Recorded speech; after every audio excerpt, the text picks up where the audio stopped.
Hey guys, it's Richard from Grafting Dragon Fruits, and today I'm going to be showing you how to make a dragon fruit tea and how I prepare it to get it ready to dry. And this was taught to me by Kim Phan. She's a member of my Facebook dragon fruit group. She has a lot of knowledge in dragon fruit growing, and she even taught me how to use the flowers to make tea. So now I'm going to share it with you guys, and hopefully you guys can enjoy that too if you have a lot of dragon fruit flowers at home.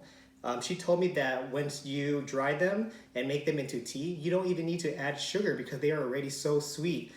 These flowers next to me smell so nice. So I can't wait to try them and even to have them as a tea. I'm very excited. So here is some that I already cleaned. What we did was I opened it right in the middle. I took off all the antlers and I even removed the stigma. And this is what they're gonna look like. And this is what you're gonna have. And this is what you're gonna be using to dry up. So this is 3 flowers that I already did. And now I'm gonna show you guys how I do it with the fresh flower. So here's a flower that was removed after 4 to 5 days of pollination. And what I do is I just, grab it right here and split it right down the middle. And then you just gotta find where it's gonna open, just like that. I split it right down the middle. And you're gonna spread the flowers, and you see how there's all of these antlers in there? You're gonna want to clean that all off. So the best way to do is if you take the antlers, you hold them, and you pull it down like we're removing husk from corn. And here you go. They're just gonna be like that. Now I'm just gonna keep on removing. So it's very easy to do. Anybody can do this. You can even have your kids help you if you want to get them involved, and then it will have them to drink tea. I've noticed when kids help you do something and they're involved in it, they're more willing to try it. So maybe get your kids involved if you want them to try this dragon fruit tea. So it's very simple to do. It's very easy. It does take a little bit of time, but it smells amazing as I'm opening this and pulling off all of these anthers. They smell great.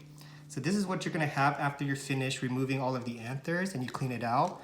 Make sure you get everything out, okay? You don't wanna leave any of these in there because they will rot. They have moisture, and you want only the flowers and petals because that's where all the flavor comes from.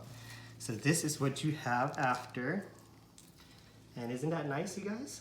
Look at that. Beautiful. Look at those flower petals. And you're gonna leave this outside to dry, okay, guys? So I have some more here. We're gonna do the same thing. Here I go. You see how easy that is? This is actually pretty fun to do. So now you don't waste anything from your dragon fruit. You can use the flower, you can store the pollen, and then now you can eat the fruit. So that's a good way to utilize everything from the plant. Isn't that amazing? Here I go, just removing all of the anthers. So you're gonna wanna dry this outside until you see that it becomes brown and you can crumble it into pieces. You're gonna take it, boil it with some hot water and let it brew for about 2 to 3 minutes, and then your tea is gonna be ready. And if you guys wanna add other stuff like sugar or honey, you can. Okay, so this is what it looks like. And now you have flowers ready for tea.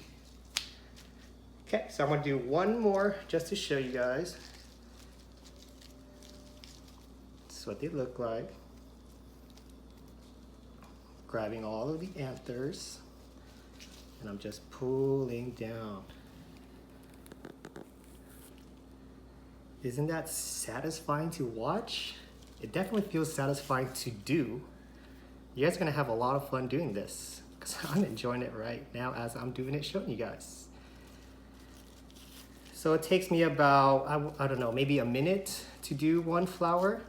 So you have a lot of flowers, you can always find help, but I find this to be pretty therapeutic right now. I'm enjoying this very much.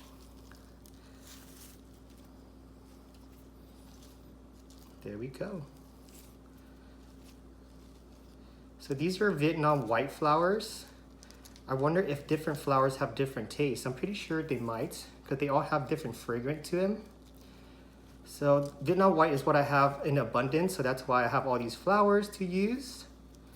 And once I have other varieties, I'm definitely gonna try that, dry them out, and see what they taste like. All right, guys, so this is the last one that I'm gonna be showing you guys how to do. So it's very simple, very easy. You just remove all of the anthers, you clean the inside, and you make sure that there's no bugs in it. And all of these anthers, you're not gonna need them, so I'm gonna be throwing them into the trash. And this is the gold that you're gonna end up with at the end. So I'm gonna be drying this. I'm gonna see how many days it needs to be completely dry, and I'll send an update video for you guys to see. And then once we make the tea, I'll make an update video on that as well. All right, guys, if you guys enjoyed this video, go ahead and hit the like button. If you have any comments about the flower or how to make the tea process, go ahead and leave in the comment section below, and I'll get back to you guys as soon as I can. And if you guys want to see more grafting and dragon fruit videos of mine, go ahead and hit the subscribe button so that way you guys won't miss a single thing. Have a wonderful night now. Bye, guys.